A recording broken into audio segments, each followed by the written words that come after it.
Assalamualaikum warahmatullahi wabarakatuh.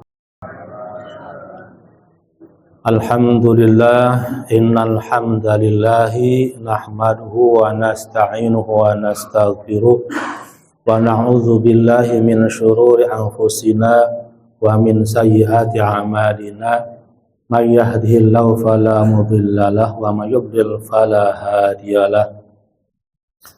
Ashhadu an la ilaha illallah wahdahu la syarika lah wa ashhadu anna sayyidana Muhammadan abduhu wa rasuluh. Allahumma fa shalli wa sallim wa barik ala sayyidina maulana Muhammadin wa ala alihi wa sahbihi ajma'in, amma ba'du. Fa ya ayyuhan nas usikum wa nafsi bi taqwallah faqad faza man ittaqa. Hadratul muhtaram wal mukarram jamaah, bapak-bapak, ibu-ibu yang dirahmati Allah Subhanahu wa taala. Dan rezeki Allah luar biasa banyaknya, juga termasuk rahmatnya luar biasa melimpahnya. Dan rezeki tersebut, teman yang soleh juga merupakan termasuk rezeki. Anak yang soleh, suami yang soleh, istri yang solehah merupakan termasuk daripada salah satu bentuk rezeki. Bukan hanya sekedar uang atau yang lainnya. Justru harta benda adalah rezeki yang paling rendah. Berikutnya adalah sehat. Kemudian berikutnya adalah anak yang soleh. Yang tertinggi adalah ridha dan rahmat Allah SWT, rezeki yang luar biasa. Hadirin jamaah yang dirahmati Allah SWT, kita sampai pada bab untuk menjadikan Allah Subhanahu wa taala adalah satu-satunya zat yang paling kita cintai. Kemudian Rasulullah SAW yang kedua. Sehingga Rasulullah SAW bersabda, la yu'minu ahadukum hatta akuna habba ilaihi min walidihi wa waladihi wan nasi ajma'in. Rasulullah SAW bersabda, la yu'minu ahadukum, kalian tidak dianggap beriman atau kurang imannya atau tidak sempurna imannya hatta akuna, sehingga menjadikan saya ahabba ilaihi, lebih ia cintai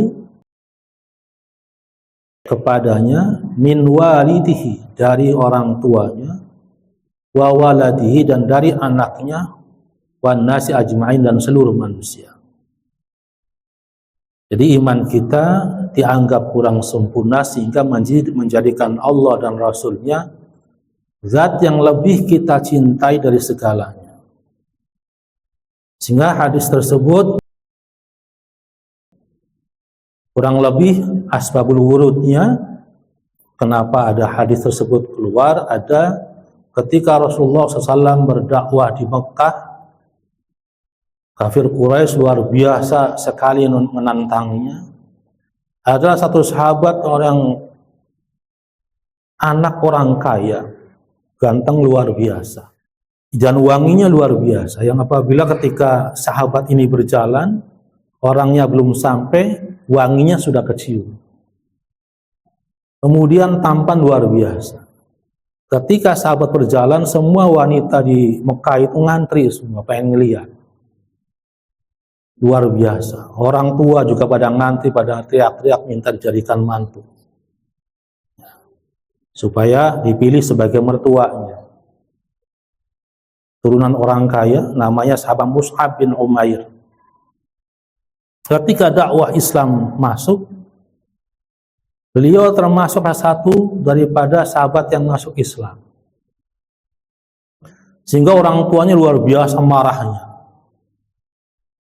Anak yang ganteng, tampan, kebanggaan orang tua, tiba-tiba melenceng masuk Islam.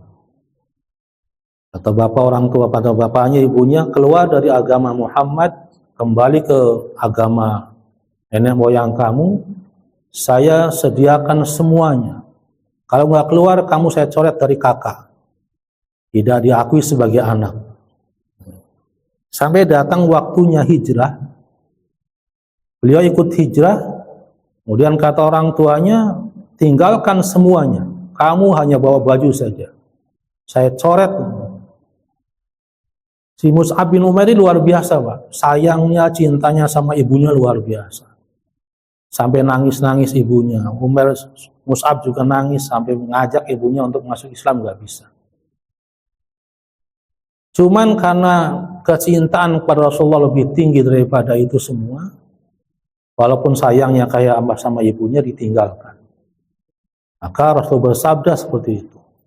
La yu'minu ahadukum hatta akuna ahabba ilaihi min walidihi wa waladihi wan nasi ajma'in. Kalian semua tidak dianggap beriman atau kurang sempurna imannya sehingga menjadikan Rasulullah lebih dia cintai daripada orang tuanya, anaknya, dan manusia seluruhnya. Kalau orang tuanya masih kafir, usahakan diajak supaya masuk Islam. Kalau kekeh ya sudah. Sudah tidak ada, karena sudah ikhtiar, maka di sini, di bab ini, yang pertama adalah kita menjadikan Allah lebih kita cintai dari segalanya.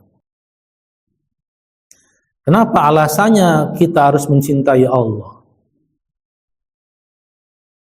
Karena Allah lebih dulu mencintai kita.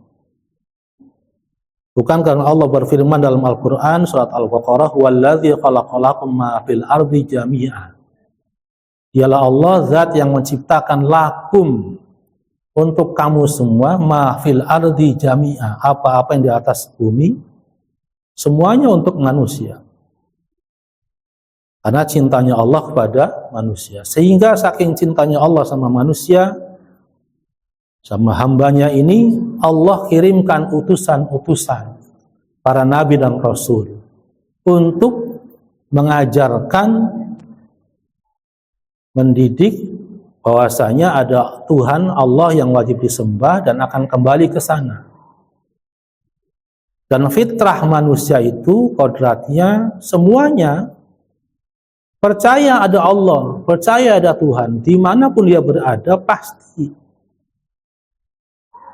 Ya, semodern-modern manusia dalam hatinya ada keyakinan bahwasanya ada Tuhan yang menciptakan, kecuali orang-orang komunis. Orang-orang ateis gak percaya adanya Allah. Adanya kita tuh yang jedeg-jedeg langsung ada, padahal logika berpikirnya salah. Gak mungkin sesuatu itu ada kalau tidak ada yang mengadakan. Tidak mungkin sesuatu itu wujud kalau tidak ada yang mewujudkan. Lalu siapa? Ya Allah itu, Tuhan itu yang mewujudkan. Karena Allah ada, maka alam semesta ini ada.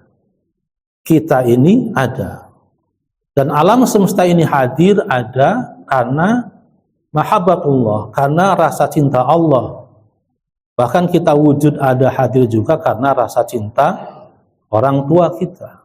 Bukan karena marah-marah, benci. Maka harus kita sadari bahwasanya hadirnya kita di dunia ini merupakan proses dari rasa cinta. Maka ada kita. Bukan karena benci. Kalau orang tua kita, bapak ibu kita benci, sesama bencinya, nggak mungkin kita akan lahir. Dan kita terlahir merupakan dari proses yang luar biasa. Dalam penciptaannya, ketika yang namanya air mani membuahi sel telur itu ada jutaan, kurang lebih 150 juta sperma yang berusaha berenang untuk membuahi satu sel telur. Yang terbaik, yang tercepat, yang tertangguh itu yang menang. Maka jadilah kita.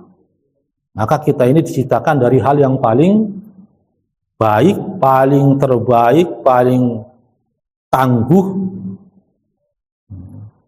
Maka tidak tidak pantas kita untuk merendahkan diri. Dan kita lahir juga atas dasar cinta. Sebagaimana Allah mewujudkan alam semesta ini atas dasar cinta Allah pada makhluknya. Semua binatang yang ada di alam semesta ini Allah jadikan tunduk sama manusia.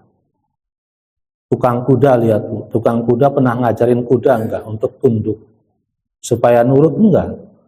Tapi Allah yang menjadikan kuda itu tunduk sama tukang kuda. Dilatih sedikit, akhirnya mau dia untuk narik delman. Maka hadirnya luar biasa. Kenapa kita harus cinta pada Allah? Karena Allah zat yang mengadakan kita, menyiapkan segalanya, menyiapkan fasilitasnya. Alasan orang mencintai sesuatu adalah pertama karena zat yang dicintai itu sempurna, baik, indah, sempurna, dan tidak ada yang indah dan sempurna kecuali Allah SWT. Kemudian yang kedua adalah karena zat tersebut memenuhi semua keinginan kita, memberikan semua kebutuhan kita. Maka di sini dikatakan, wa in kunta mimman yuhibbu li ajrin nawali falasta tara ihsanan wa la tushahidu imtinanan wa la tara ikraman wa la tubsiru in'aman 'alaika wa 'ala sairil khalqi illa wallahi ta'ala wal mutafaddil bi jami'i dzalika. Dan jika Anda mencintai seseorang atau zat karena zat tersebut, orang tersebut memberikan apa yang kita perlukan, yang kita butuhkan. Falasta tara ihsanan wa la tushahidu imtinanan. Maka bukankah Anda melihat ihsanan, kebaikan, wa la tushahidu imtinanan, dan tidak menyaksikan pemberian yang luar biasa banyak, wa la tara ikraman, dan tidak melihat betapa mulianya, wa la tubsiru in'aman, dan tidak akan merasakan kenikmatan, 'alaika, atas dirimu, wa 'ala sairil khalqi, dan atas seluruh makhluk, illa, kecuali wallahu ta'ala wal mutafaddil, kecuali Allah Ta'ala lah yang memberikan itu semua,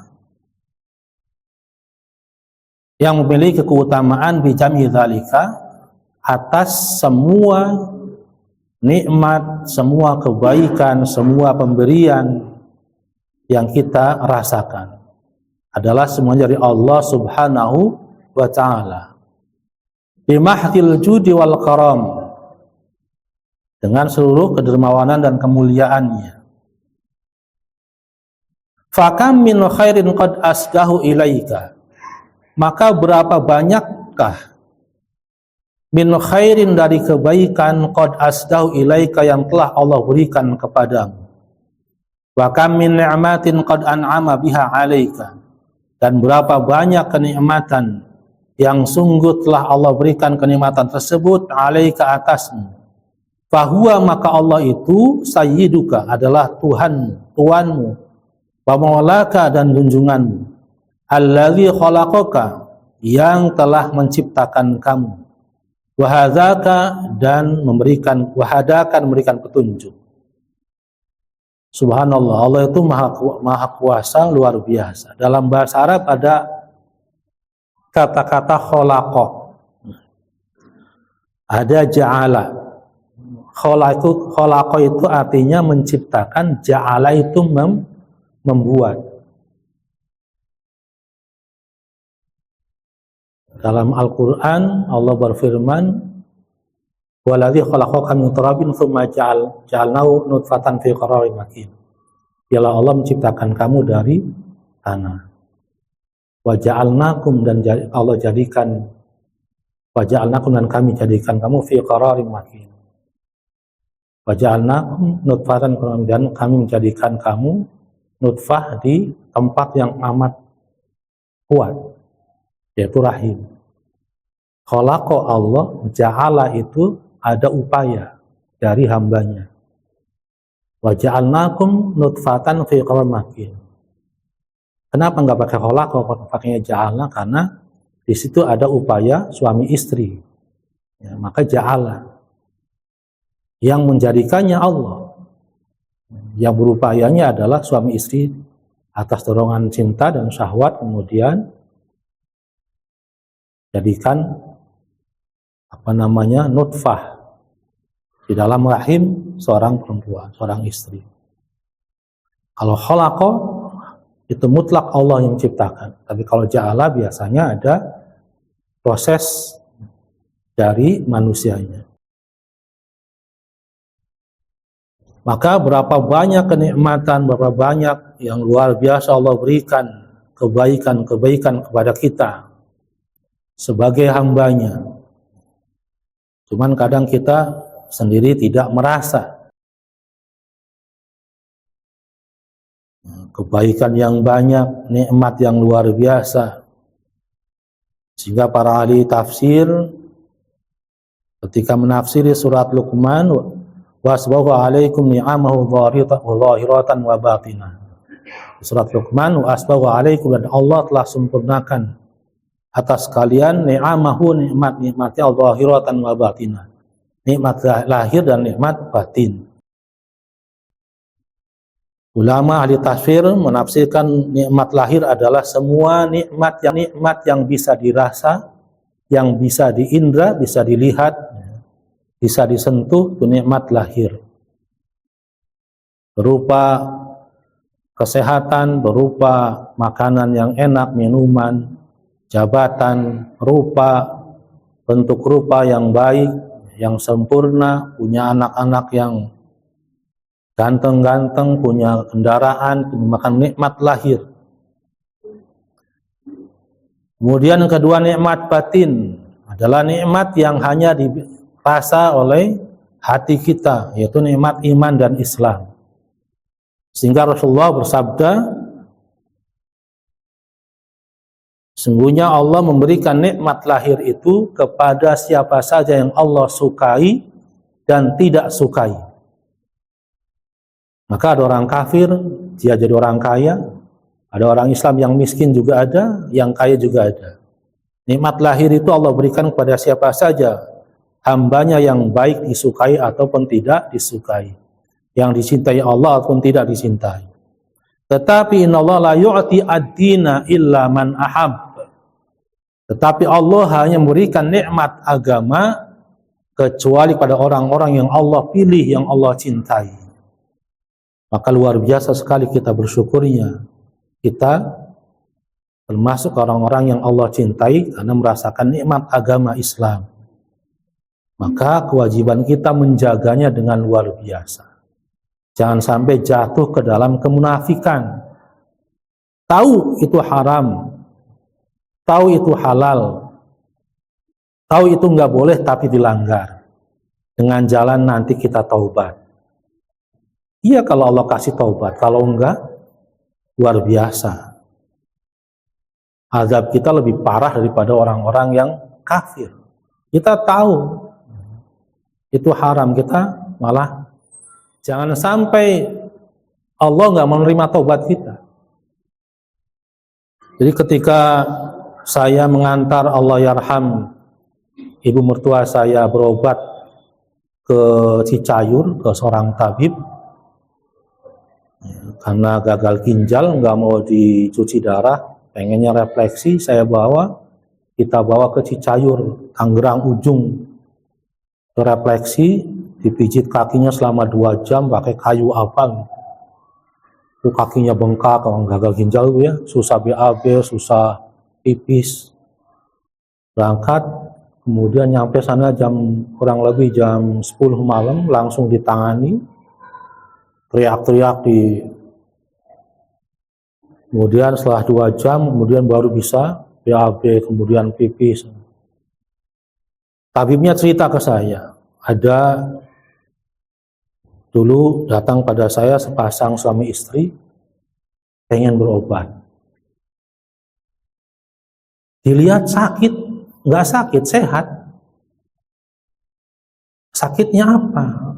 Bapak sehat segini, bapak ibu ini sehat ini, nggak ada sakitnya. Sakitnya apa? Dia cerita, sakit saya adalah kentut terus. Kenapa misalnya? Saya tuh pengen tobat. Loh, tobat tinggal tobat kan gampang. Bapak tahu kan cara-cara tobat? Ya gampang. Tinggal wudhu, kemudian sholat sunat taubat 2 rakaat. Yang pertama baca Al-Kafirun, kedua baca Qulhu, kemudian selanjutnya zikir, kemudian taubat sama Allah. Baca Asyhadul Istighfar. Gampang, kenapa datang ke saya, kata tabibnya. Itu dia penyakitnya. Apa penyakitnya? Setiap kali saya wudhu, ketika itu juga kentut. Wudhu lagi, kentut lagi. 7 kali wudhu ya 7 kali kentut. Dan kalau ditahan ya sakitnya luar biasa, makanya saya kentut terus. Jadi selama ini yang gak pernah sholat, orang susah. Wudhu kentut lagi, wudhu kentut lagi. Nah, dosanya apa Pak? Sampai segitu. Waktu sengsara dulu, saya datang ke Huncen di satu tempat yang angker. Dan saya jadi musyrik. Pengen kaya, saya kalau bahasa sini nyupang. Gitu ya. Nyupang atau pesugihan, terus ya kaya. Cuman ya anaknya setelah kaya ya anaknya ada meninggal, hartanya habis, ya. Tinggal berdua, udah habis. Sekarang pengen tobat. Oh musyrik, saya minta tolong. Kata tabibnya saya nggak bisa bantu, cari kiai yang lain. Cari kiai yang lain. Mudah-mudahan Allah ampuni. Maka kita sebagai orang muslim, orang beriman, diajarkan untuk hati-hati. Jangan sampai kita mengaku Islam, yakin, ya pasti orang Islam masuk surga. Jangan sampai dengan keyakinan itu, kita menggampangkan maksiat pada Allah. Kita nggak tahu Allah terima apa nggak tobat kita. Korupsi seenak sendiri, ayo. Seakan-akan agamanya sudah nggak ada, imannya nggak ada, disogok, disuap. Padahal ahli ekonomi sudah mengatakan kalau pejabat penghasilannya lebih besar daripada pengusaha, maka tanda-tandanya negara itu rusak. Kenapa pengusaha harus besar penghasilan daripada pejabat? Pejabat mah diukur, Bu. PNS itu gajinya berapa sih? Gaji nominalnya, tunjangannya sekian. Sudah diukur sampai tingkat itu sudah diukur. Maka jangan sampai dengan keyakinan kita bahwasanya kita orang Islam pasti masuk surga, sembarangan berbuat maksiat. Kita nggak tahu Allah terima apa nggak tobat kita. Atau kita nggak tahu amal ibadah kita diterima sama Allah apa enggak. Maka kita sama-sama berikhtiar, kemudian berhati-hati. Jangan merasa, tenang saja aman, nanti tobat. Na'udzubillah min dzalik, kalau kejadiannya seperti itu, Allah nggak terima tobatnya bagaimana?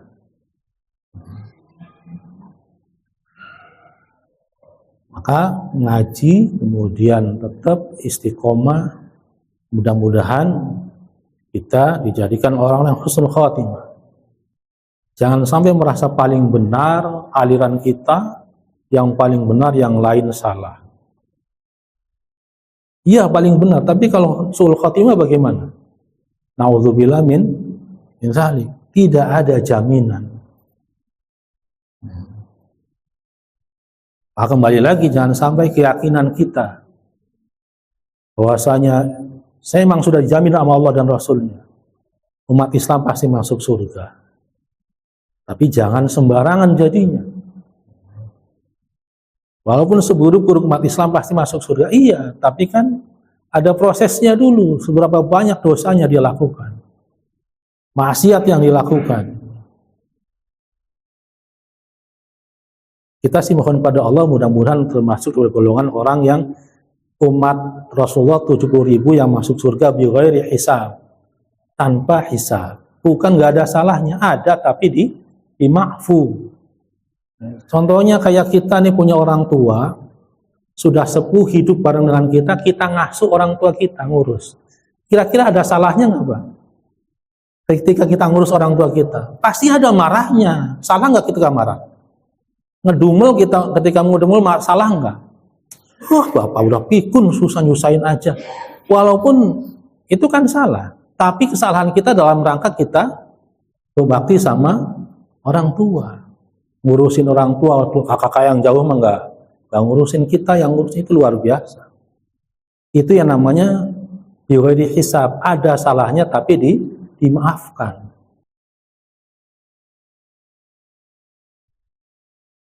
Mudah-mudahan termasuk di golongan 70.000 umat Nabi yang masuk surga bighairi hisab. Firman Allah, "Fa bi ayyi ala'i rabbikuma tukadziban." Nikmat Allah yang mana lagi yang akan kalian dustakan? Sesusah-susahnya hidup seorang muslim di dunia, kalau dia tetap istiqomah, Allah sudah janjikan nantinya. Makanya wajar para ulama mengatakan ad-dunya sijnun lil muslim wa jannatun lil kafir. Dunia itu penjara bagi orang Islam. Mau ini nggak boleh, mau itu nggak boleh. Ditahan, dipenjara oleh perintah-perintah Allah. Nggak boleh begini, nggak boleh. Orang Islam nggak boleh, tetangganya disakitin nggak boleh. Sekarang lagi ramai apa itu? Di Jawa Timur, son horeg gitu. Gimana nggak haram? Maulidan aja bisa haram. Walaupun itu termasuk hal yang amalan yang bagus, bisa haram kalau dia akan maulidan, sampingnya tetangga lagi sakit gigi, ngereng-ngereng, kita nabur rebana kenceng-kenceng. Perbuatan baik kalau melukai yang lain, maka jadi haram hukumnya. Apalagi itu genteng pada pecah, kaca pada pecah, kuping pada gudeg. Kenapa diharamkan? Supaya hawa nafsu yang kita miliki jangan melukai orang lain. Kita diperintahkan untuk dikekang lah, makanya surga, dunia ini adalah penjara buat orang-orang Islam. Surga bagi orang-orang kafir, silahkan. Mau maksiat, mau apa. Nah, nanti di akhirat kebalikannya. Digecek segecek-geceknya, khalidina fiha, selama-lamanya di neraka. Yang mana satu hari di akhirat itu adalah ada yang 1.000 tahun di dunia. Hitungannya satu hari di akhirat adalah 1.000 tahun di dunia. Ada lagi khamsina alfasana, 50.000 tahun, surat Al-Ma'arij itu. Satu hari 50.000 tahun. Usia kita aja nggak nyampe ya.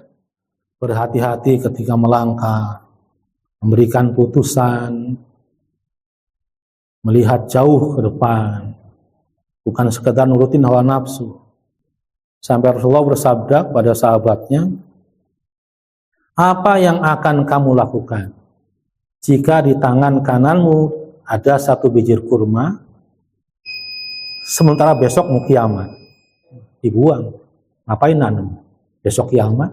Kata Rasulullah, nggak bisa begitu. Tanam saja.